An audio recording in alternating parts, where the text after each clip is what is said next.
You've gone from 3 years of grand finals down to the West Tigers, or across to the West Tigers. What was that experience like? First day walking into the joint.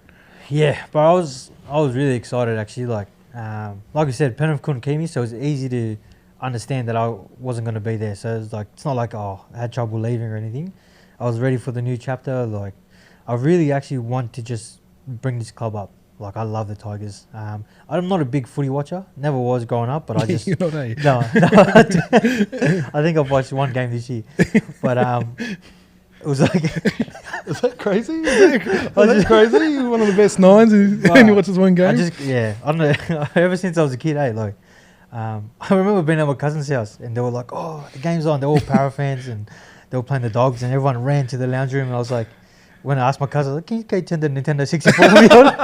That's the vibe, eh? Yeah. Just went and played in the room by myself and I was like, yeah. No, but, yeah, I just like, I love the Tigers and it's not even just that I love the Tigers, it's wherever I go, like, doesn't matter what jersey I have on or who I sign for, like, I'm all in. There's no, like, half or anything. It's just, I'm going balls out and there's nothing else to do, you know? So when I got to Tigers, pre-season, the vibe around the place is great.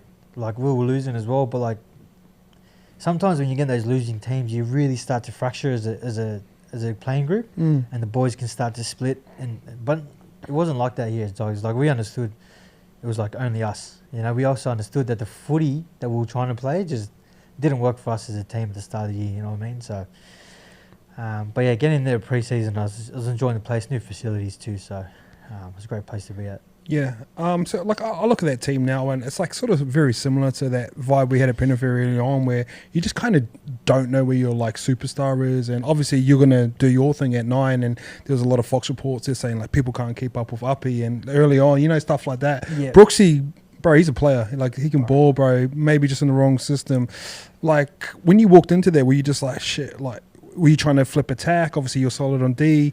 Penrith's a defense club. Like, what were you looking at? What needed changing? Yeah, I think a lot of things for my game as well was combinations, just for my game. Like, if I do take off, someone's usually there. They know I'm going, so they just push up with me. Isaiah was a good example of that. You know, if I took off, he'd always be there. Even Nath was good if he was waiting for the ball. Yeah, and I just went. You just go hit a hole. So it's one of those, like, things you actually have to work on in pre-season. I came really late. I think it was World Cup into Tigers, so I didn't come back till like the second week of January or something. So I didn't get too much time to sort of work on that part of the game. But yeah, as well, like you said, we didn't really have that guy, the go-to guy, at Tigers, and I think a lot of our game plan at the start of the year was sort of free-flowing footy, you know, like have shape, attack. If you end up on the sideline, like swing the ball back to the other side, but we just weren't gaining any momentum. We just didn't know who we were as a team. We had no identity. So it just wasn't working out for us. We had a couple of close games at the start of the year that really would have helped us in our season. I think it was Newcastle and Titans. And, you know, we dropped them and they were pretty bad games for us. So we just started on a downhill trajectory from the start. As a captain, like, what do you say in those sort of moments when you're like 0-5 to start the season? Do you start? I was going to get angry, man. Do you start turning, or is it like you're a little bit older, you're trying to bring young guys with you, not break confidence? That was exactly like the dilemma I was sort of in that mid part. Because I came so late too, I hadn't really built that relationship with everyone, and then a couple of weeks into pre-season or a few weeks, whatever it was, like, then they said we all voted for captain, and I got the nod, and I was like, I didn't know exactly how I wanted to come across, but I had some good advice from someone. They said, you got picked as captain by being yourself, so don't change who you are to try and be the captain. So I was like, you know what, that's great advice. And I battled with, how do I then bring a point across? Because I'd love to just get angry, but at the same time, our team's so young and inexperienced.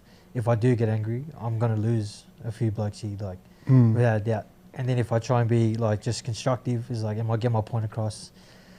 So it was like that mix in between. But honestly, it was like, it's hard because when you watch, maybe from an outside perspective, you could easily say, like, oh, they're just not putting in the effort. You know, they're playing horribly. It's just, I don't think effort was ever the thing though with you boys, eh? Yeah. No, it was never it. You know, we just didn't have the footy the footy down right. The footy is such a big part of it, and mentality behind how you want to play. And we never had that from the start of the season, and it's sort of, it just didn't put us in a good place. And building on the season didn't work either. What did you learn as a leader from round 1 to round 27? Like, what had changed? Or are you still trying to figure it out? A lot of what I learned was, a lot of it was like, if I want something done, like I just have to pull the trigger on it. Like whether it's game plan, whether it's how I want to play, or like a lot of the times coaching staff will come up with game plans. Yeah. But at the same time, it's like, you're not going to beat Penrith by game plan. You're going to beat them by literally doing what they do and just trying to do it better than them. Mm. You know what I mean? Or if you have an attacking side, because we didn't have a very fluid attacking style. So it was like, we're not going to beat them trying to go around them or try and pull them apart with plays. It's very lateral way. It's very lateral side. Yeah. Yeah, exactly. So it was like, we just couldn't do that, man. So I think when we did end up playing, it was wet, so it was perfect. And all we did was just kick long, just into the corners, just try and beat Penrith at their own game, and it worked out. If you have an attacking team, I think you're actually better off like trying to attack more of the time. You know what I mean? Because they're so good defensively. If you can just pull them apart once, South do it really well against them. They do, yeah. Because they just play, dig in, and they go around. But they have a really good attacking side. So for us as a team, we just needed to find that. We had really good middles, especially fit middles. And I think when we actually started to put some good games together, we were doing that, like putting it on our middles. Our back five were actually good coming out of yardage. We just needed to sort of kick to the corners, like play that long game. And then I think if we started that from the start of the year, then you can build on that, build the game, the passing, the shape, and all that. So I think, we just started a bit late on that kind of stuff. Tim Sheens and Benji, obviously Tigers royalty. Obviously that time 05 to 11 was one of the best times of football to watch, and you probably didn't watch any games, but Benji was the man. But like, how much of that passed after they tried to bring in, and like, what's the different coaching styles between like Tim Sheens and Benji, even though they're head coach and assistant, and Benji's head coach now? What was the like clear differences? Because Benji's been through that phase and been through systems with like Souths and sort of stuff like that. Yes. What did you learn from those boys?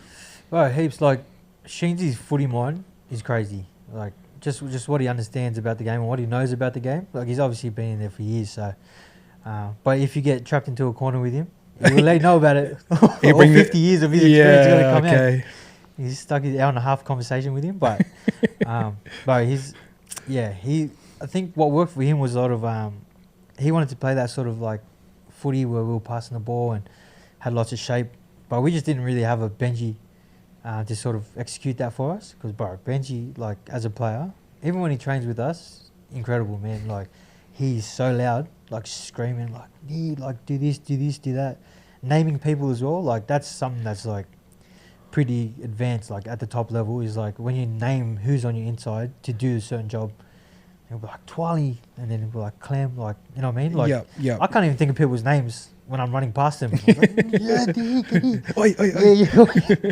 Like everything's just happening so fast, and but Sheensy, obviously been in the game for so long, but he was all about his trick plays too. So he has some pretty cool trick plays. Like me getting out, Brooksy under, the other side to Wakeham, and the back inside for Jareem. So. All those sort of plays we try to get from him too. But Benji's the opposite, man. I think really strategical. Obviously been in the game, much more recently, and played under different coaches as well, like Wayne Bennett, obviously. So he's more so about the structure and understanding the feel of the game, like momentum. These days, bro, you literally for the first 20 minutes you just got to kick to the corner. You know what I mean? First few games of the year, you just got to kick to the corner, like. Because you don't have that smooth combination between each other, things are just off. But it's not anyone's fault. It's literally first few games of the year. Yeah, it's just clunky, bro. It's hot. It's hot, bro. Everyone's trying to, get their fitness in, their match fitness. It's literally, bro, kick to the corners and then sort of play that kind of footy and then wait for the other team to make a mistake, pretty much. It's just dive one of those. Exactly. So, and then you build on that throughout the season. But, Benji's a lot about that. So it's good, man. It he just sees the game so differently, and I think because he played it so differently as well, it's a big asset. He talked about that on my podcast where he said that like a lot of people thought he was off the cuff, but he's actually really structured. And Cody Walker, I've heard a lot of boys say that about Cody, where like Cody's pass selection's fucking elite. It's crazy. I don't know how he just holds the ball for so long, eh? bro. He's like low and just go bang. He just picks his pass perfect every the time. foreman go, hurry up and get up, go get him. But like he said that like within the structure, there's enough like sort of plays that can come about that, isn't it? Exactly, bro. And that's the whole point of the structure is like it gives you something to do when there's nothing on. So that when there is something on, you don't have to think about it. It's like when there's no structure, you have to try and come up with plays and think about everything. You're like, all right, let's do this. All right, let's do that. Whereas when the structure is like we're getting here to there, and as soon as there's a quick one, we were talking about momentum before. If I'm seeing like a half, late third man back, or straight away you understand there's only 5 there, and then you just like, pull the trigger instead of trying to think of everything on the spot. It just calms everything down, and then you get the blokes. That's a good way to put it. Yeah, I never looked at it like that. Yeah, well, like that's sort of the thing. People think structure's boring, but it's like it might be boring, but it allows you to free up your game because everyone knows what they're doing. Everyone knows the structure, and then when you want to pull the trigger or the superstars need to go, gone. They just see it a bit. They just see it. Yeah, they see it. Yeah, and like that set-up play that Penrith always do when they start like in that grey area post and they lay it up to that other one. That's the perfect setup play because what people don't realise is you're actually trying to tie up your half and your back rower. And once you've got them both at marker, there's got to be 2 ruckies going on the up to the wide 4, and then Jerome just goes, fuck, give me the ball, Kikau, whoever. 100%. And then if there's 3 in that tackle, so you got 2 middles, one's going late back to the open. It's like there's just options everywhere. Yeah, and if you have structure's boring, but defending your line's even more boring. Exactly. Don't do that. You talked about young fella coming through your club, Buller, at the back. Tell us about him, bro. He's gonna be a star, isn't he? He's special, man. Did you know it straight away when you seen him, or you don't want to do those ones? Like, I've seen him from a mile away. But honestly, there was just so much going on at Tigers. Like I was just focusing so hard on what we're trying to do as a team and, try and get to different spots and combinations and whatnot. Like, he was training, but he wasn't, like, trying to pick us apart at training. You know what I mean? Oh, so he was in, like, 3rd gear or something? Yeah, or, yeah. He honestly, he was. Like, he was fullback on the other team, kick to him, and he'd just sort of... Catch, bring it back, like, get tackled. Whenever we do our post stuff, like, oh, bro, as soon as you put him in the game against other people... He's a freak. I was a bit weary of him coming in.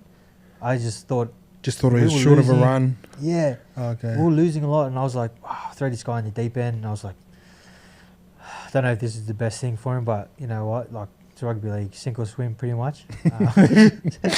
That's what they were explaining to me. I was like, you know what? Fair enough, bro. Killed it. First game against Manly. Freak. Freak. Yeah. And just an athlete, man. Proper athlete.